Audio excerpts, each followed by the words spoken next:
Hi everyone, and thanks for being with us. This is the Tony Tonkin Show, the show in which you get all the facts, some bizarre ideas, and you get these facts and the bizarre ideas simply because you matter. And that's what's important here on my show. And there's a lot of things that we need to talk about today. One of those things primarily is the bizarre talk that Donald Trump gave at the United Nations yesterday. And the reason why we need to talk about that is because he decided that the most important thing he could do for the world was to have a crap on all nations as he did at the UN. And I do need to say, as I said this in a post I made in relation to his bizarre conversation the other day, I did state that I stayed up till 1 o'clock in the morning watching this. I don't know what came over me. It must have been some sort of feverish fit. But I needed to see what he said, and I recorded it. And but prior to him was the Brazilian president, and he spoke with a lot of sensibleness and reasonableness, and I've watched a number of other presentations since then, criticising Israel and what's happening in Gaza, criticising Putin for what's happening in Ukraine, discussing how world events are not being really met by the United Nations. And one of the questions I want to put to everybody today, those of you that are watching, do you think the United Nations still is relevant? I'll be putting this to Avery in just a moment. He hasn't had a chance to think about it because we were a bit late getting to air, but Avery will talk about whether the United Nations is relevant. I have my doubts. I actually think that it's about time the United Nations revamped themselves, got rid of the Security Council and those seven organisations or something that are a part of the Security Council, and so that and just open it up so that everybody could vote and debate and get decisions made and get things done, which is a problem because so many of those countries like China and Russia and the United States veto a lot of things that really should indicate some progress in this world. So I'm here to have a discussion about all of that. There's also an issue around Trump, pregnant women and paracetamol, which I think is something we might also discuss, and the impact that has on an administration deciding what women, again, should do with their bodies, the misogynist Trump administration. And the other thing, I guess, that we need to talk about today is whether the United States is relevant anymore. And whether it's, and we could talk about so much, Avery. I'll get to Avery in just a minute. I can see him laughing in the background here. But the other thing too is, our escalator's important in terms of making your way up the stairs to the United Nations. How symbolic was that? And the fact that it apparently, the story is that it was a videographer who was walking up in front of them who accidentally hit the button to stop it. I think it would have been really hilarious if while he was going up the elevator, they stopped it and put it in reverse. Imagine Trump falling over Melania, and what a stir that would have been. And if he broke one of his fragile ankles as a result, all hell would have broke loose. But there's an inquiry into it, so we can be excited about that. There's an inquiry into the escalator, and we'll see whether that's an uplifting inquiry or not. So I'll just bring in my mate, my buddy, my friend, Avery, and just ask him how he's faring today. How are you, buddy? I'm pretty good. The reason we were a little bit late, Sasha's got physiotherapy every Thursday. Normally it's a bit earlier than it was today. Well, I do admire you for making it relatively on time. We were just 3 minutes late. I'm a stickler. Well, I'm a stickler for being on time because there's thousands of people just waiting to get online to have a chat to us. And I just one thing I didn't say before. I'll just come back to me. One of the things I need to say to you folks is please remember to my channel. My subscriptions have increased significantly over the last 28 days, and I really do appreciate that. And remember, it costs you nothing. And if you haven't subscribed, the real question is, if it costs you zilch, why haven't you? So please do. So, Avery, so much to talk about, mate. Don't know where you want to start. Which one of those myriad of topics that I just highlighted would you like to start with? United Nations. Oh, why not? Why not? Go for it, mate. I'll let you have the floor for just a few minutes and see if you can generate. And now I just need to say, please comment. There's quite a few comments have already come up. We'll stop in about 5 or 10 minutes, and I'll start going through the comments as best as I can, so we can get your feedback as much as possible. Go for it, Avery. You wanted to know what my views on the United Nations were. Is that right? Yep. Yeah. Well, first thing I want to say is, for the audience, because we're talking about the United Nations, tell us where you come from, where you live. And if you weren't born in this country, what country were you born in? I was born in Egypt, lived in the UK, and came here. United Nations, I am 100% behind. It does need changes to it. There are things about it that I don't like, but in general, I support I support the aims of it. Since 1948, there's been wars here and there, right?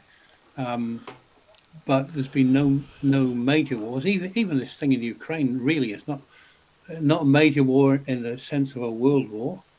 And I don't think it's going to get there. United Nations. We do.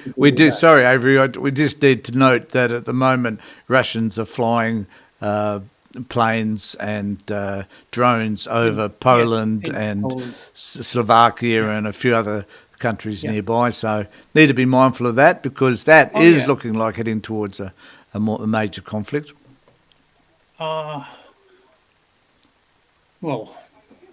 it's provocative, but whether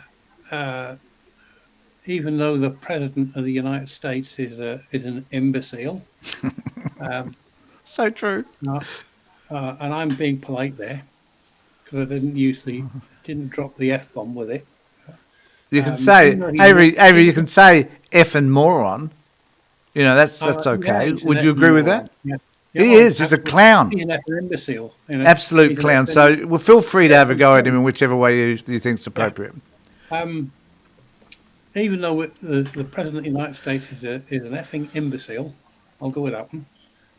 I don't think that Putin really wants to risk a world war. Right? I'm not convinced that he does. I've never been convinced. You grew up like me in the 60s and 90s. Always the Red Scare and the Russians are coming and for us, and we're seconds away from nuclear disaster. And my opinion has always been the same. Russians aren't stupid enough to initiate a nuclear war, and I don't think they are today. Yep. That's why I'm not convinced that we're really going to get to World War III. What about But what about what about the shape of the UN and the Security Council arrangement, where you've got just a limited number of the 180 countries or whatever it is? You've got a limited number making decisions and vetoing some of the most important decisions that can be made by a body such as that. What do you think of that? Well, you mentioned the Security Council before, and I was going to get to that, but I don't. Well, I'm sorry. I'm sorry if I preempted. For my memory fade, so I've got no problem. I'm here to abide. Go for it. Good. Firstly, there's no restriction on the number of countries that can be part of the United Nations. There's 195 countries, something like that, on the planet. There's about 182 of them are members. The remainder can apply to join. They're all welcome. The Security Council is 9 nations. There are 5 permanent members, which are the US, UK, Russia, China, and France. I don't like the idea of the veto. Right? Oh, sorry. The other 4 members come in and out periodically. Australia was a member for a while. It might be a member right now. I don't know. But every few years they change. No, apparently the story is that at the moment we're seeking admission to the Security Council, so it's on a rotating basis, and at the moment we are applying for inclusion in that. Yeah, I wasn't exactly sure how it worked, but I knew that Australia either was on the Security Council right now, or was applying for it. I wasn't entirely sure where that was. I don't like the idea. I understand the reason for the veto, right? But I don't like the idea. I really don't What like it. what's the reason for the veto? The reason for the veto was to stop. Mainly, it was to stop the 5 permanent members from doing something naughty. Yeah, I know, but that was that's a good way of But they've describing it. extended it to. But that I don't was like the. that was at a They've time where there extended was it. only 30 or 40 member states, though, of the UN when Yeah, in but 48. the veto, as I recall, was always uh, to stop Russia doing something, stop the United States, the UK, France, later China, because Yeah. China wasn't a permanent member. Uh, oh, But I think, surely it would mean then if you just had a proposal and therefore an election, a vote on that proposal, and the majority of people, the 180 countries or whatever it is now that belongs, that they voted in favour of the resolution, then the resolution carries, and whatever the actions required around the resolution are manifested in some way. Isn't yeah, that the way? I kind of think that that's the way a democracy is supposed to work. exactly. Right. Mind you, the United States, who are the ones that introduced the idea of the veto, they have a veto. Well, they're The President of stupid. the United States can say, "I don't like that bill that you've just passed in Congress." Veto. Yeah, but the problem with it, I think, in my limited understanding, is that the result is often that issues which Central don't issues, agree, which the Chinese or the Russians don't agree with, or the Americans even these days don't agree or with, simply just don't get carried because they get yeah, vetoed. yeah. I mean, this comes out of a bit about the American Republic, isn't it? You know that Well, the president has the ability to be able to veto, yeah. whereas in a system such as ours, No, that veto in the power. Westminster system that isn't the case. Yeah. Which is what I just said a minute ago. The thing lands on the president's desk. He says, "I don't." A bill that's been passed through Congress arrives on his desk. He says, "I don't want that." Veto, and he doesn't have to give um, any reason why. Yeah, The thing with the veto that the U.S. president has got is that he can't veto everything. They just need to. If a thing is passed with a big enough majority, yeah, that's I true. think it's like Yeah, 2/3 of the yeah, House and you can't 2/3 veto of it. the It Senate. can, yeah. You So it can't is veto it. it is sort of democratically Uh, proved, I guess, to some so extent. maybe I said that there are changes that I think need to be made in the UN. Maybe one of those changes is to say the veto. If it's more than if the score on a vote is more than 60%, it can't be vetoed. Yeah, Just to, there's a couple of comments I just want to refer to, Avery, before we yeah, travel any further. I just want to come up. There's one up here by Brian, so I'll bring yours up in a second, Brian. But this is by yeah. PWR, which is worth wrong freaking thing again. Press the right button, Tony. Um, nearly yes. So I noticed this when they started to speak at the UN the other day. They were given 15 minutes, and they were explicitly told that there will be a 15-minute limit. That's why I was intrigued by the Brazilian guy who preceded Trump, whereby he spoke for 15 minutes. Right? How long do you think Trump spoke for yesterday? Nearly an hour. 57 minutes. Close enough. Yeah, Yep, yeah. 57 minutes he spoke for. And so thanks, Brian, for reminding us of that. And I just wanted to come up to something that Brian said. And Brian, I'm just wondering whether, Brian, if you're still online, if you wouldn't mind. So difficulty with a vote is intrinsic corruption. See FIFA, IOC, etc. With a vote, difficulty with a vote. Have you got an idea what he means by that, Avery? Intrinsic Brian, could you let us know? That's all I say. Yeah, Let us know what you mean. Where is the? I don't have an issue with the fact that there is corruption. There's corruption in all organisations, no matter who you are, no matter where you are. But I do have an issue with corruption. yeah. But how does corruption fit in? Like it does, yeah. There's no organisation where you're not going to find some level of corruption. So whoever made that comment, if you can explain what you mean by intrinsic corruption. Yep. So I'll look for a continual. I'll look for a post from Brian. If you're still online, Brian, please let us know. Right.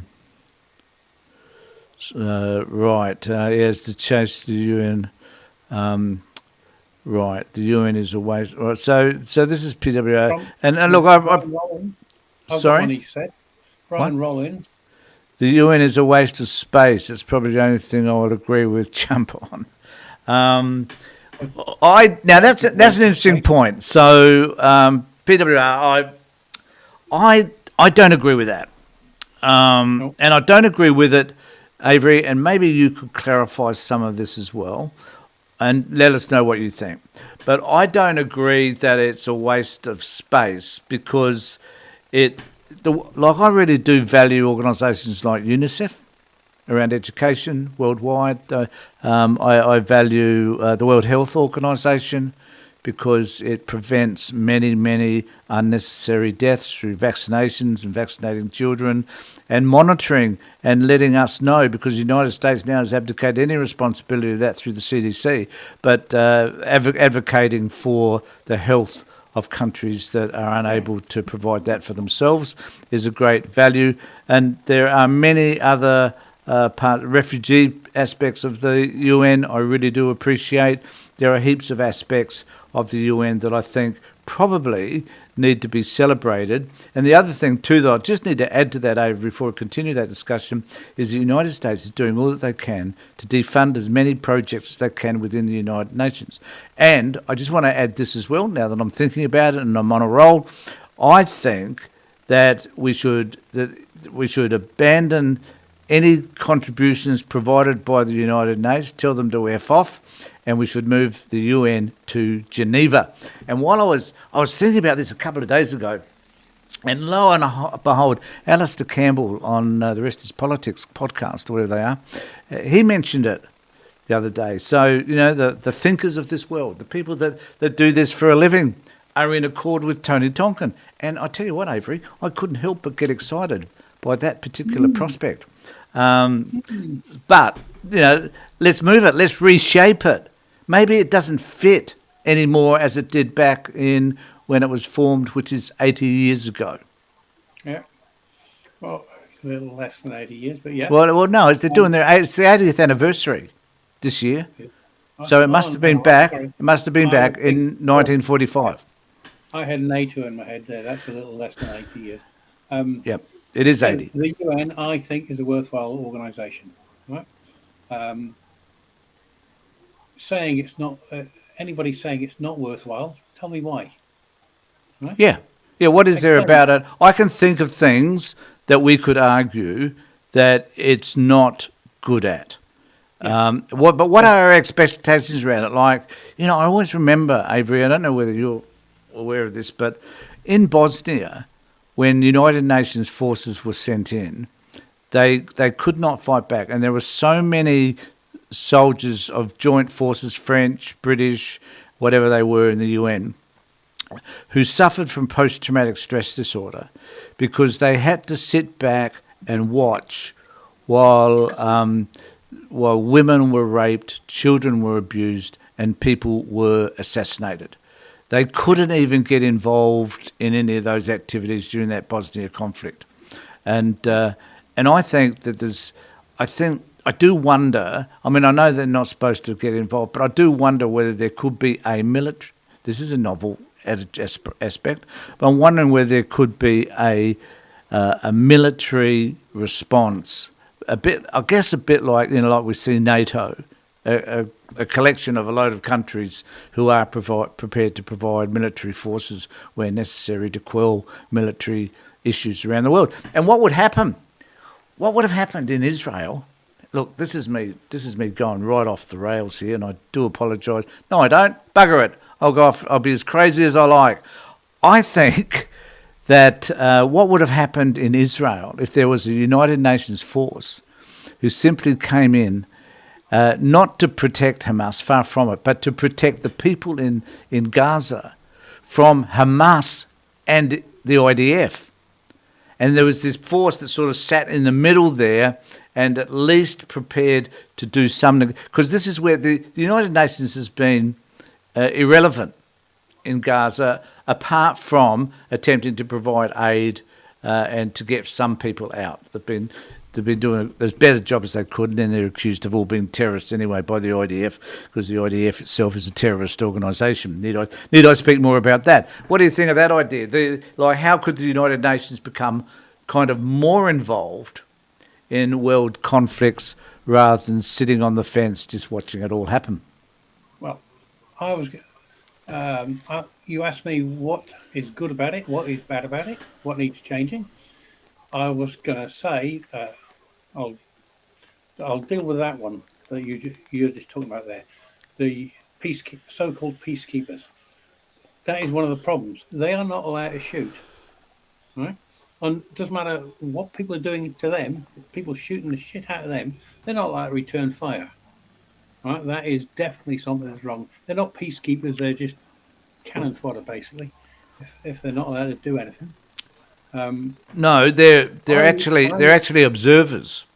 They're there as observers. Yeah. But interestingly enough, they drive around in tanks and they carry guns. Yeah. So if they get fired on, I think they are entitled to fire back. Generally not. Well, I mean, if someone's shooting at you, surely you're just not going to sit there and say thank you very much. Generally not. That's why they have the tanks and things like that to get in there. There was the United Nations were in Mogadishu, right?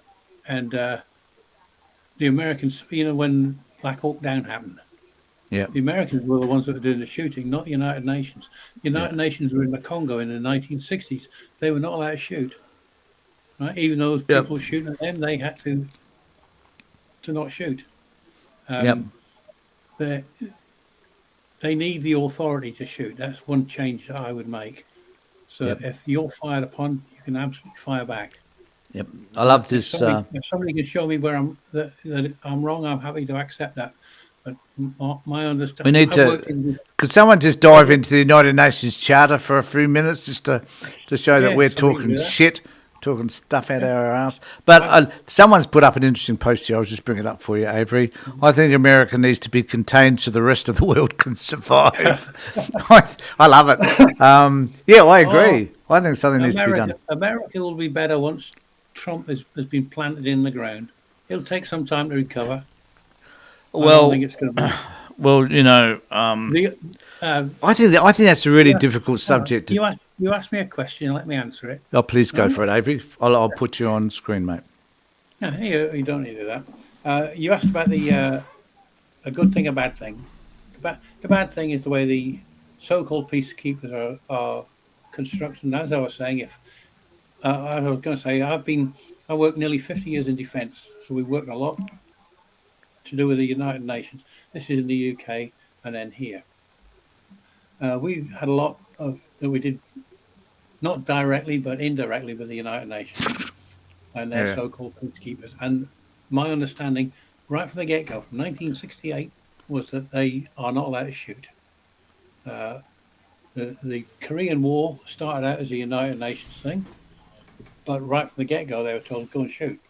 But they're not. Nowadays, they hold your fire sort of thing. The good thing that comes out of it, you mentioned them, one of them. One you didn't mention is the UNHCR, the Human Rights Commission. Right? Oh, yeah, true. Right? That one I really do admire. Yeah. The World Health Organization, right?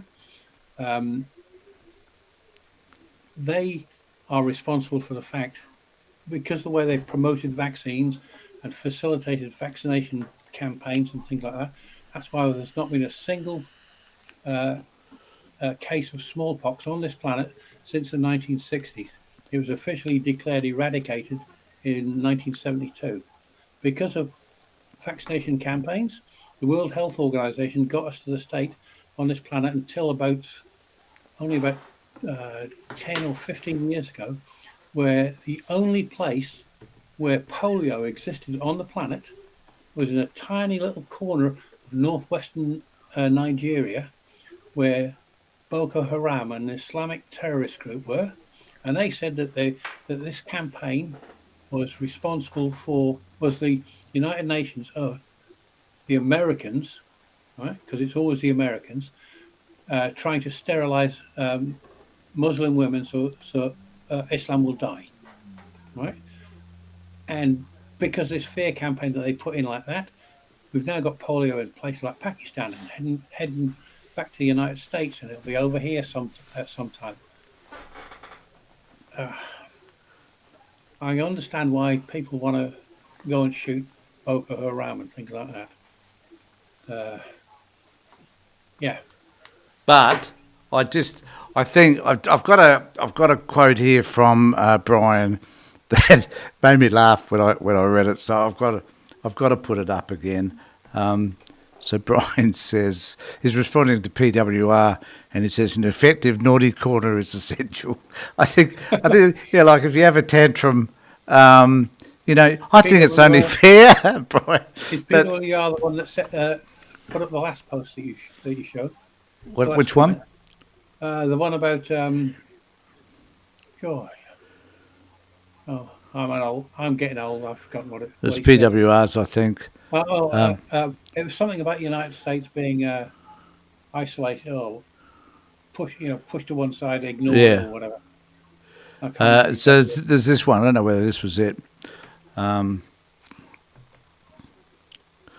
Yeah, that one. That one. Yeah. So you asked me to do some complicated things now, finding stuff. There's so many comments here. But yeah, certainly.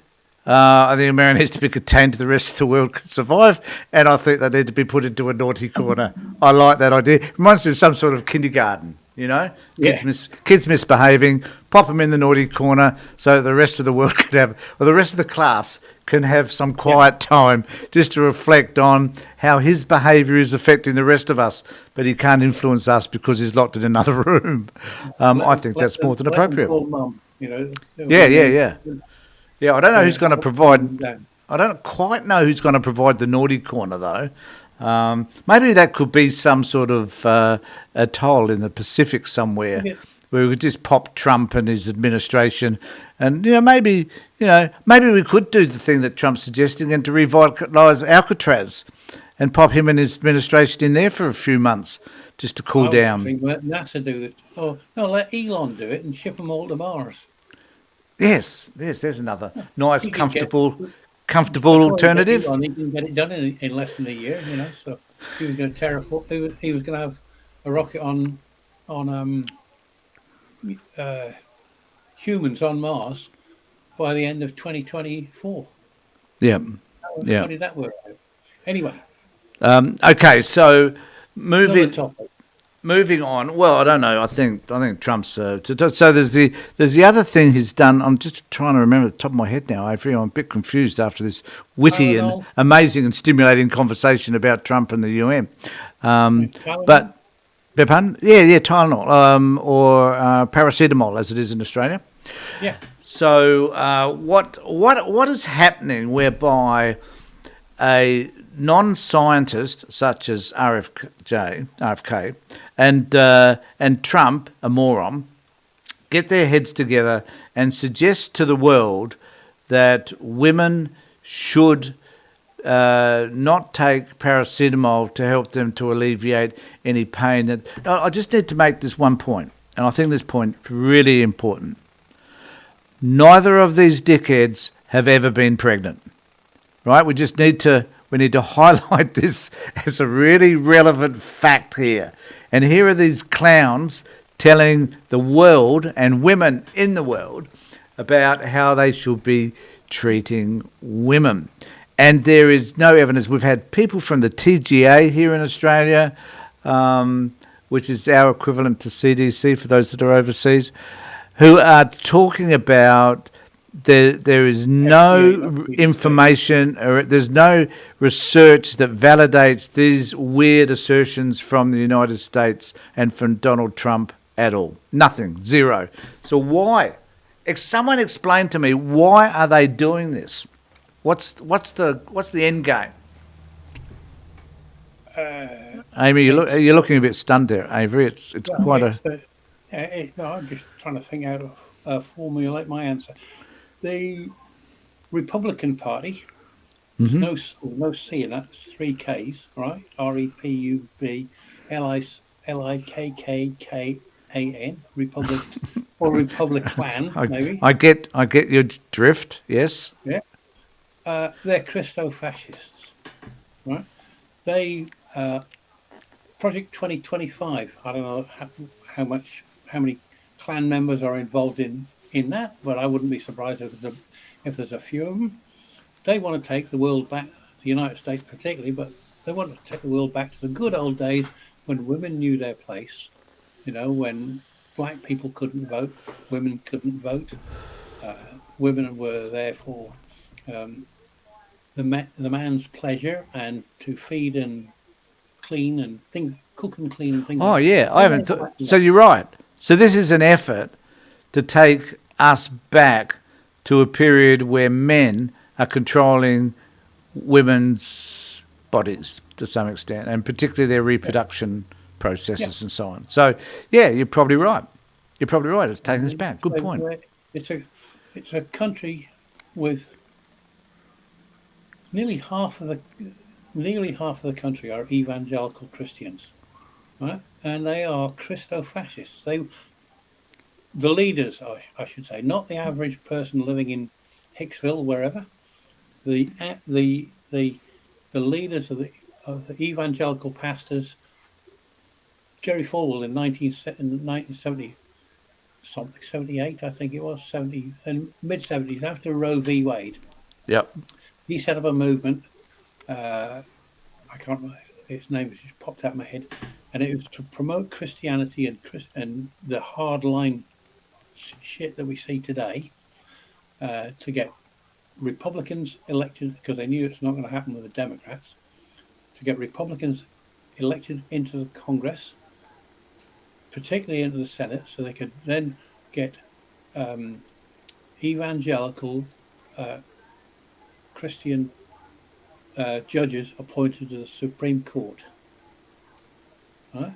Yep. And then when something appropriate came up that they could rule on something that the evangelical community didn't like, it would be voted out by SCOTUS. I just suddenly zoomed there. I don't know what. You did. I just been funny, just trying to make you look more handsome, and I failed. You've got to take it all the way back. Don't want to scare the people watching. And they got their way. They succeeded. I don't think there's a single Republican in Congress, House or Senate, that isn't. Well, there probably is one or two that aren't evangelical, but the vast majority of them are. You tell just by listening to the way they talk, the things that they say. They want, as I said, to take us back to the good old days of I was going to say the 1950s, maybe with Trump, the 1930s. Or maybe the 1850s. You know, like who knows what they're trying to do? But will there be pushback? Will there be, because there'll be women. Look, Avery, this is really disturbing for me. There are people that think that Trump is God. You know, there are people that think that everything he says has some sort. I need to have a conversation. Actually, Avery, just breaking aside for a bit, I need to have a conversation with you about why would people. I don't know if we've had this conversation at all before, but take this example around whether people should take a painkiller if they're pregnant. What if the evidence is so stark and so obvious that the assertions around it are wrong in terms of causing autism, which is what they're saying, then why can't why can't even reasonable people just see that? What gets, like, why, my wife keeps saying to me, they're just friggin' mad, these people. But, like when the evidence distinctly tells you that an untruth has been spoken, what is there about a certain group of people? And in this case, over 1/3, or 1/3 of, let's call Trump's base 1/3 of the population. It isn't really, but anyway, for whatever argument, let's use that figure. There's this group of people will believe whatever he says. The other issue, I'll rave here for a bit. The other issue for me is also, why is it that we would turn Charlie Kirk into a godlike quality? Why is it that someone like Charlie Kirk, or anybody for that matter, can be deified in the way that Trump and the Republican Party and many people in the US are doing? What happens? What is... I'm a social worker. I've studied a fair bit around social behaviour and behaviour in general and social change and all that sort of stuff. I've been doing that for 35 years. And I still cannot work out, with all the knowledge that I have, as to why people behave the way they do and deify people like Trump and Charlie Kirk. Well, explain this to me, oh wise and wonderful atheist. Just explain this to me, please. Go for it, Avery. So one of the things that I have always found fascinating about religion is why people believe shit like that. All right? Why would you want to equate, deify somebody? Because he doing it helps you, gives you somebody to point to and say, look, this is what you should be like. To be honest, I've got no freaking idea. But why should? But even those of us who people get involved. People get involved in this discussion because this is a really important discussion. Sorry, Avery, I think I cut you off. Yeah, I was going to say, thing with Charlie Kirk, right? Thing with the Republican Party in the United States, the average evangelical Christian, the one that does live in Hicksville, right? Firstly, if Jesus himself, if he was a real guy, if he'd ever existed, if he was to turn up at the US at an airport, he'd be refused entry to the country. Yeah. Right. Secondly, let's say he walked across the waded across the Rio Grande to get in there. So now he's in the United States. He would meet up with these evangelical Christians. He'd meet up with every one of those retards in the Congress, in the Republican Party, in the Congress, and he would say, "You are not following what I said." Right? They are not. They are. I think I said it last week. Cafeteria Christians. They pick little bits that they like gays are an abomination, right? And they focus on that. They'll say, "Oh, the Bible, God is against abortion." Not according to Numbers 5, it's not. All right? And I watched. I can't give you any explanation to why they would want to deify something like Charlie Kirk. I love this. I haven't seen this guy. So, a golf Twitter, and I love the image that he's got here. He says Charlie Kirk pushed great replacement theory on a weekly basis. Never forgot what GRT did to the people of Christchurch, New Zealand. Hey, great point. Fabulous point. Really appreciate that post. So thanks, golf. I like that. A golf Twitter. I wonder, golf. Do you play golf as well? Could you let us know? Anyway, I think that's a good point.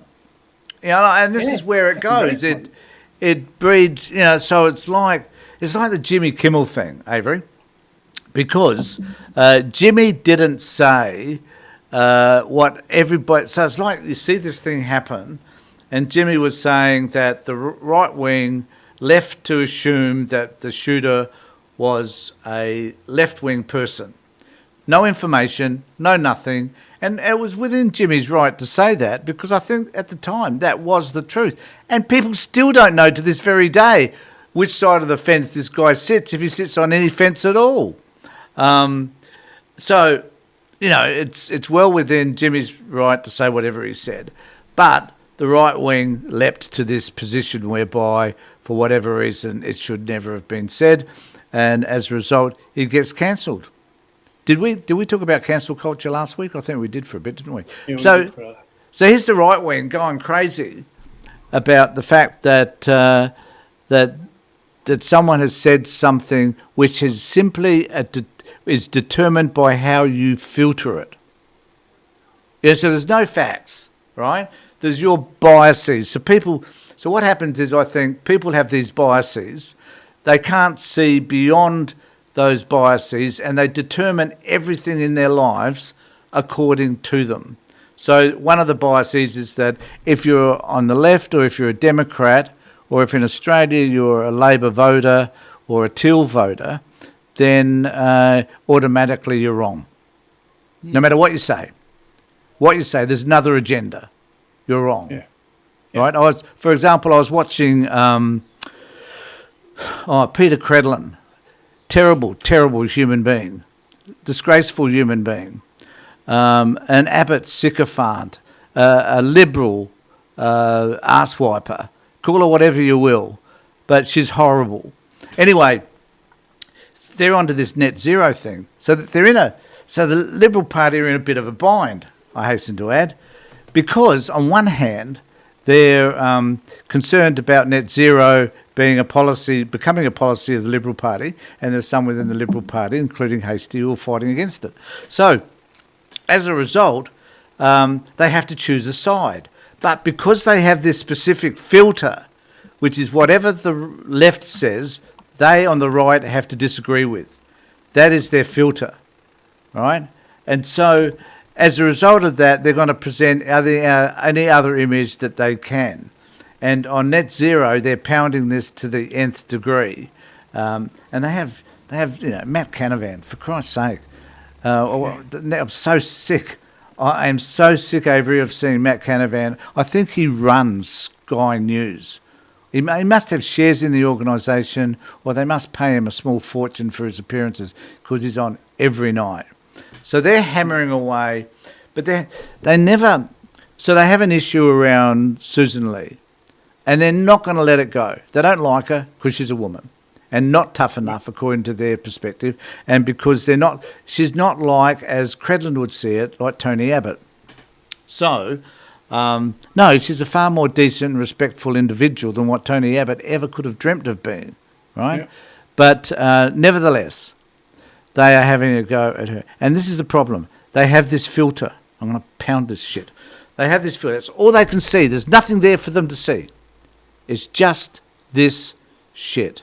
And they can never say anything positive about what the Liberal Party do. So when the Liberal Party choose to decrease the amount of student debt, no, bad idea, right? When the Liberal Party decided to give some money for relief for energy, no, bad idea. In fact, I at one point last year went through all the things that the Liberal Party disagreed with, and there were none of the proposals put forward by Labor Party that they supported. Zilch, from what I could tell. And, it's why the government called them the Noalition, because they say no to everything. And so I want to know, this is a big question, when are we going to get an opposition, which we do need, not disputing that, we do need a good opposition, and a good media outlet that is going to at least support, they don't have to support everything, but stop filtering everything through these negative glasses that they insist on wearing. When is that going to happen? Let's see. When am I going to be able to fly? Tell what you're thinking, what's going on in your head right now? Well, no one. I can't even tell what's going on in my head right now. How can I expect you to? Yeah. As far as the second part, what you said about the everything being cut to the news media, right? That needs an act of Parliament that forces Sky, for example, to sell off half of its business. You know, we don't want. We've got too many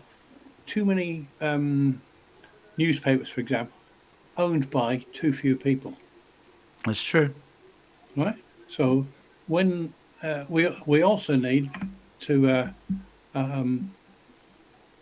like Sky, right? They have what do you call it? Advertising, right? So because they've got advertising, they've got people come to them, put the adverts on. What do they call it? They used to be. I can't remember the name they had it. The Yanks. There was a thing when the TV news ABC was a service, right? Had to be at least 25% of its things were was about news. Sky News is not news; it's propaganda. It's the Well, what do you call it's it? taken, it's The adopted the talking head Fox offering News opinion. and the Murdoch press Yeah, type propaganda. The Australian's a propaganda paper. The Advertiser's a propaganda yeah. paper. The Daily Telegraph is a propaganda Yeah. paper. It's only places like Sydney Morning Herald and The Age, and a few other papers around town, and independent media such as Yeah. West Media. And there is another independent media too around, which is, I think, really important for this conversation, and that's us, Avery. Yeah. That's why I would suggest to people, no matter where you are, to subscribe to my channel, ring the bell for further notifications, do whatever you do. And look, don't sit back and wondering when this is going to happen. Just do it now, right this minute. I'm wondering when we're going to end. Oh, right. But I do have, there's this interesting post from a golf, who I'm really liking this dude. And he says, ask them to define woke. Oh, You will yeah. trigger. My God, that is so true, mate. Once we say to people, you're woke. Yeah. They're not, no, I'm not. No, I'm not. No, I'm not going to, we're not into cancel culture. Oh, for God's sake. You've been into cancel culture before the left was in cancel culture. You were cancelling culture when you first started, when you first opened up Fox News, or when you first opened up the Australian. You're into cancel culture.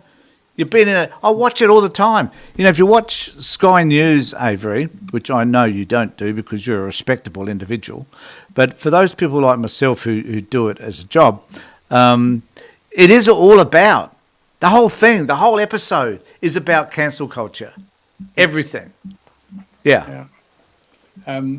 I have done exactly what that person said many a time. Somebody said, "Oh, you're woke," and I said, "Yeah, proudly so." Well, would you Tell me prefer me to be asleep? Like, what's the alternative here? And I've done exactly what that person asked, which is say to if somebody says, "Oh, What's woke? woke," Yeah. define woke. And the definition is, in my view, is always wrong. Because to me, being woke means I'm empathetic to the plight of others. Yeah. I'm concerned about their welfare. It came, I think, Avery, It's it not came that I originally want from... to be turned gay or anything like that, which is some of the crap that I've heard.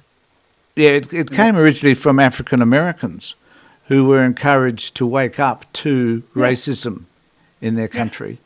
Yeah. And now, really, I think it's about waking up. Okay. I mean, it's like, I did a video the other day, and what did I call it? I am a left-wing lunatic, I called it. I've got nearly 3,000 views on this video because people agree with me. No, because, it's about reclaiming who we are. Yeah. I don't give a shit. People call me crazy, whatever. People call me some terrible things on the comment section. But I'm really happy to announce that 90% of them are quite positive, though. But there are people out there who just want to have a good.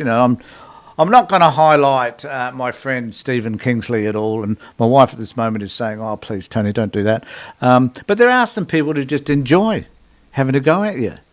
These crazy people on the right who just insist on having a go because you're woke, because you have a different opinion to their own. Yeah. So do you think it's an effort not to discuss any of this issue with you? So we just say you're woke and throw you out with the rubbish? you're useless. You're not worth talking it's about. because they can't. It's because they can't refute what is wrong. Right? They can't explain what is wrong with me being concerned about people Exactly. in Somalia or people from Somalia in this country being treated well. Yeah, it's like you're right, Avery. I said in my post, is I'm a left wing lunatic because I believe in equality, fairness, Mm. justice. These are the things that are really important to me, no matter who you are. I believe in everybody can have their own opinion. That they can pray for whichever God they like or non-God. They can do whatever they like. I don't object to that. I object to them imposing views on me that I don't accept and telling me that I'm wrong simply because I disagree with them. I object to that. But I'm not going to suggest for a moment that there be a law that outlaws them, that they should criminalise them which is what Trump's doing. Trump's attempting to criminalise the behaviour of anybody he dislikes. Like Barack Obama, Biden, others that have been the others that have challenged him. So who's woke? They are woke. They are. Anyway, go on. He's not. Trump's not the only one. People on the far right, they all go on about, oh, I'm all for freedom of speech, and you're free to say what you want, but if you don't agree with me, you're automatically wrong. Yeah. And I don't really care about you. All I'm interested in is what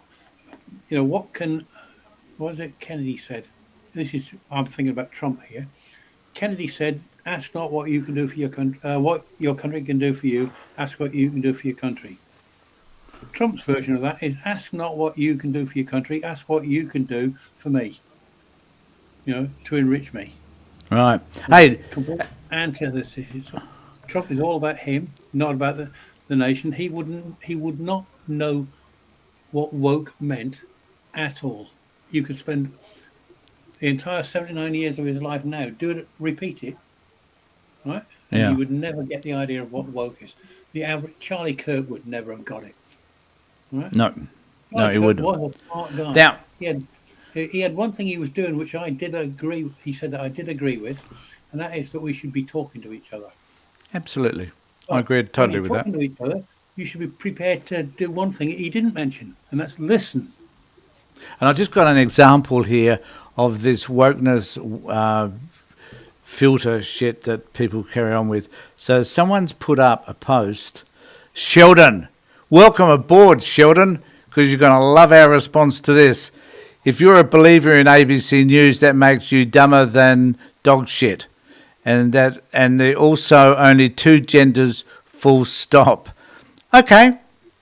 Which one do you want me to tackle? Yeah, well, let's go with the ABC one, and then let's do you have a right to determine whichever gender you want to belong to, if any at all.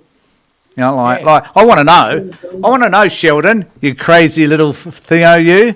That may I laugh at you because you are hilarious, but may I also say that your opinion is as valuable to me as my opinion is valuable to me as well. I was going to say you, and then I thought, well, you probably don't give a shit, so why bother with that? But your opinion is valuable, and I put it up here because I respect you, and I respect the right that you have to say whatever you need to say. Yeah. Can you put it back up? Because God, now I've got to find it again. Sheldon, where'd you go? Just when you asked me what did you say his name was? Sheldon. Sheldon is welcome to express his opinion, because everybody's got a right to be wrong. Yep, there you go. It's up again. If you're a believer in ABC News, I don't know what that means specifically, Avery. So if I believe that the ABC News presenting an item for me, for example, on a hit and run accident the other day, are you suggesting, Sheldon, that I should not believe that actually happened? If I watch the weather, I watch the weather on ABC News, Avery. Yeah. Should I not believe that? No. Well, I probably don't because it's the BOM anyway. But nevertheless, go for it. Question for Sheldon. All right. If ABC News and Sky News put a story about exactly the same topic, and they both use the same, somebody neutral writes it up, hands it to both, they provide photographs or video or whatever, and ABC read it out, and Sky News read it out, so you've got a decent news media organisation, ABC, and then you've got the propaganda arm of the Liberal Party. They put it out. We're supposed to believe the one that comes from Sky, but disbelieve the one from ABC. How does that work, Sheldon?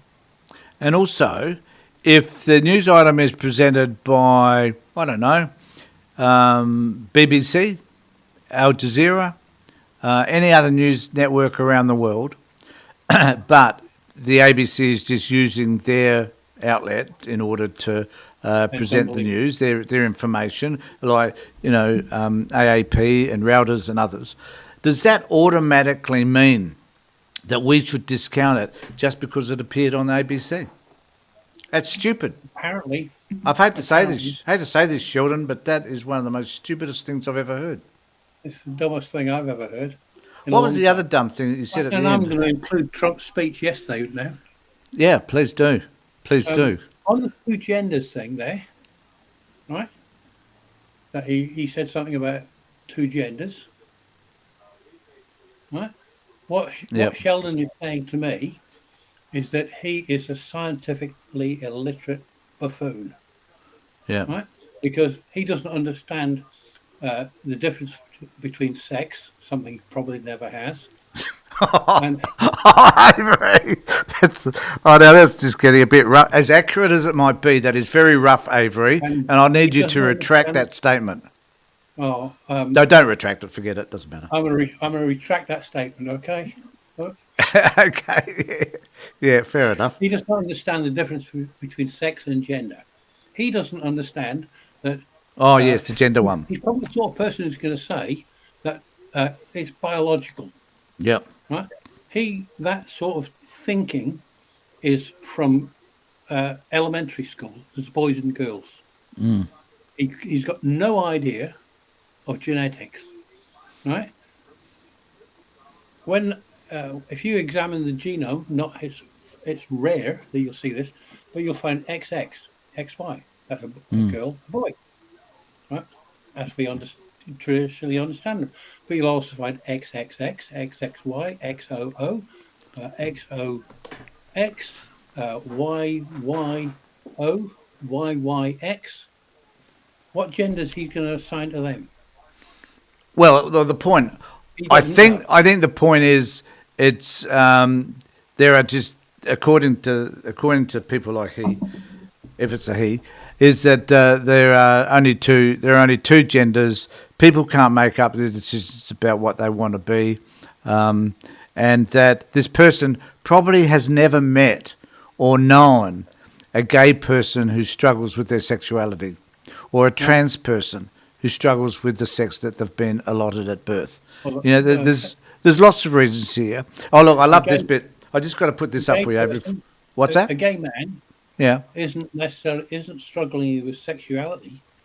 Doesn't mean he wants, because a man is. Oh no, I know that. Believe me, I know the difference between. Making it clear for the Sheldons of this world. All right, no, that's true. But that I would imagine Sheldon would disapprove of someone choosing same-sex relationship. I'm wondering what he'd look like in a dress. Well, he may be dressed in one as we speak. Who knows? Yeah. These closet people, Avery, who determine other people should not be gay, often have latent homosexuality trends themselves. I won't embarrass you again by repeating the story about the research from the University of North Carolina again. No, please don't. But we can do that. I just wanted to bring up this bit. Sheldon, JGB says Sheldon is going to cry when Four Corners really. I'm really looking forward to this. Actually, when Four Corners released the report on how Trump has expanded his wealth by, in Trump's voice, by 1,500. Don't you love the way? Apparently, we could talk about this forever, but apparently, Trump has suggested that pharmaceutical companies will be paying us.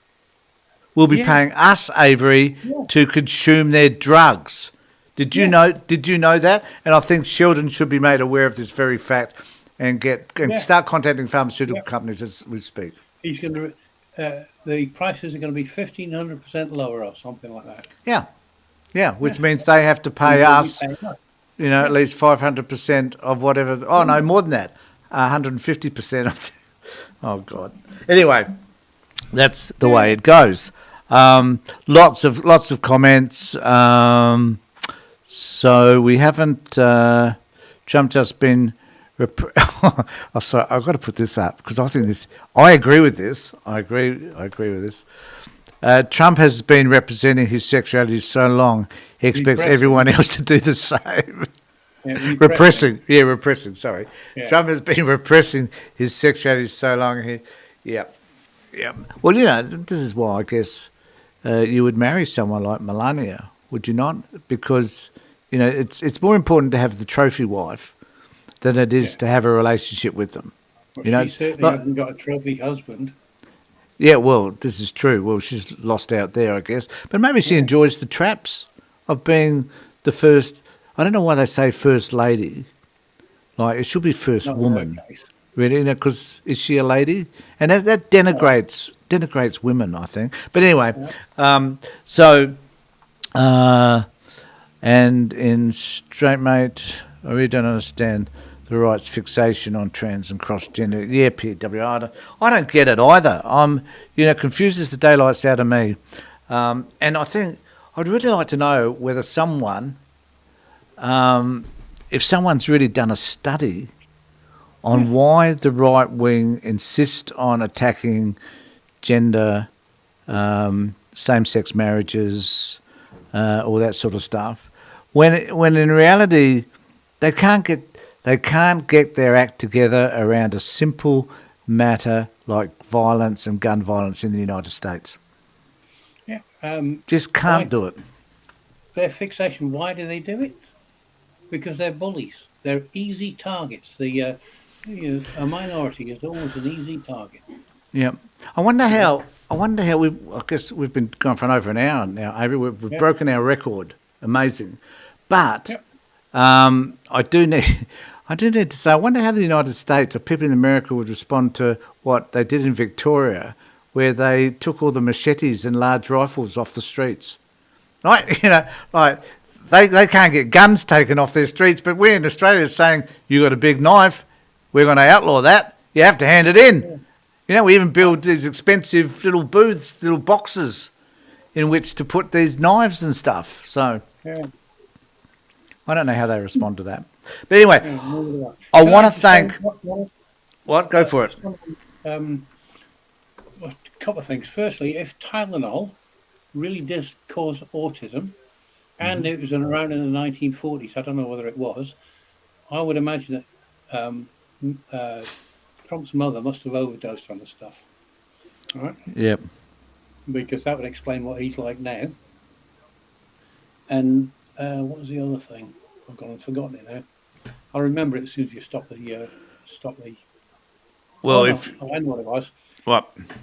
It's a thing I saw today on somebody posted on my felon-in-chief page on Facebook, which is now at 10,600 people, by the way, following. Well done. They posted on there that if the Republicans think Tylenol is dangerous for kids, wait until they learn about guns. Yeah. Yeah, I thought that was a very good comment. I was just reading. There's some really interesting. So I have two areas I have one comes up through the program that I've got, and I've got one here on that's direct on YouTube, and there's some interesting comments there. Some great conversations taking place.